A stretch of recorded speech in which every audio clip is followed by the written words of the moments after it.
2057. Earth's resources are completely depleted. A race to claim every ore-bearing rock in the solar system begins.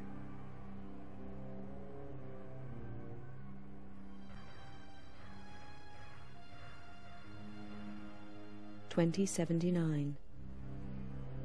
Tension grows as opposing nations compete for ever-declining resources and expand their military capabilities in space.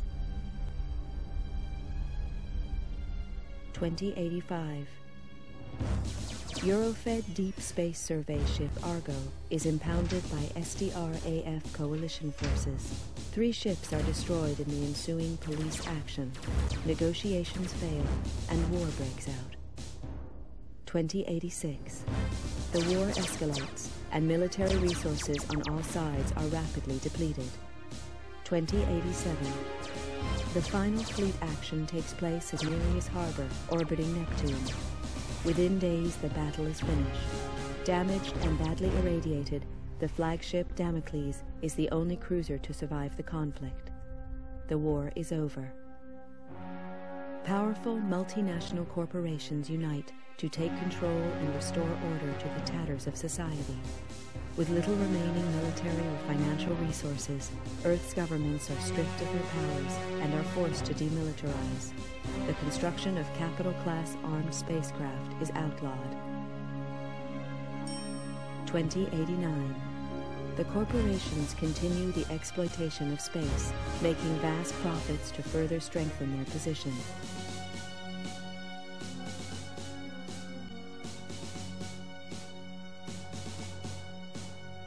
Earth's coalition government is allowed to create a multinational force to keep order in the colonies.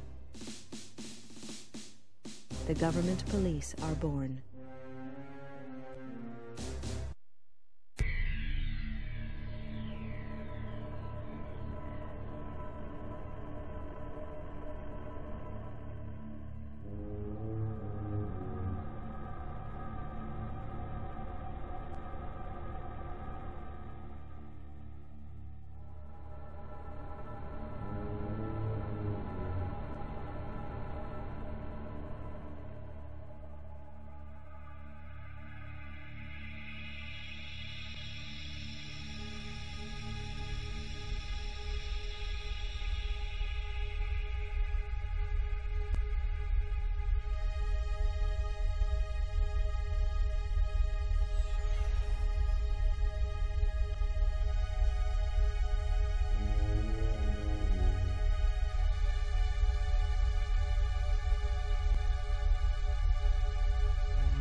I never intended to join the G-Police.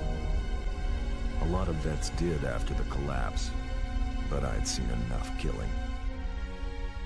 And killing's what it's all about.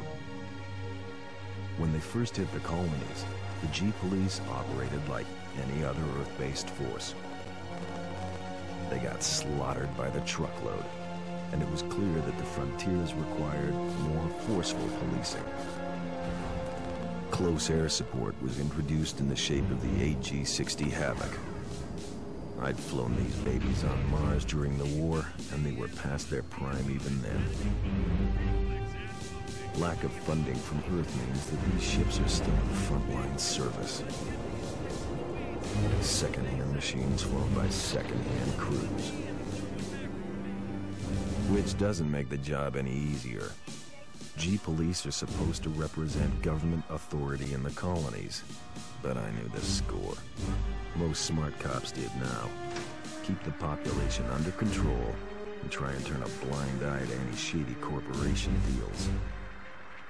G-Police are all volunteers, usually vets with time on their hands. There's a few high-minded idealists who think they can make a difference, but the majority are just running from problems back on Earth. The G-Police ask no questions.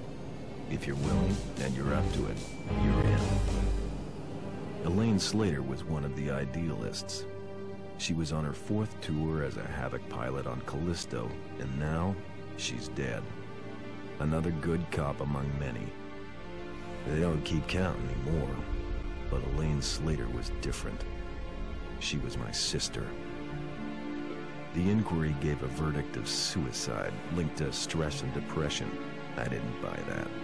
Elaine had won commendations for closing a couple of big cases, and she'd even hinted at a new romance. Depression just didn't fit the picture. If I didn't believe the suicide verdict, that left only one option. Someone murdered her and went to the trouble of covering it up. I had to know the truth. With a couple of street contacts and most of my savings, I bought a new identity and signed up as a Havoc pilot in the colonies. My military record got me a posting to the main hotspot, Callisto, to Elaine's old unit. I knew I'd have to watch my back out there. If anyone found out I was Elaine's brother, I was as good as dead. Welcome to Callisto, Mr. Taylor. I'm Commander Horton, and I run this operation. I don't know who you were trying to fool with that false name, Bull Slater, but it's not gonna work on me. I'd met some of the pilots already. They seemed pleasant enough. Horton was another story. A horror story.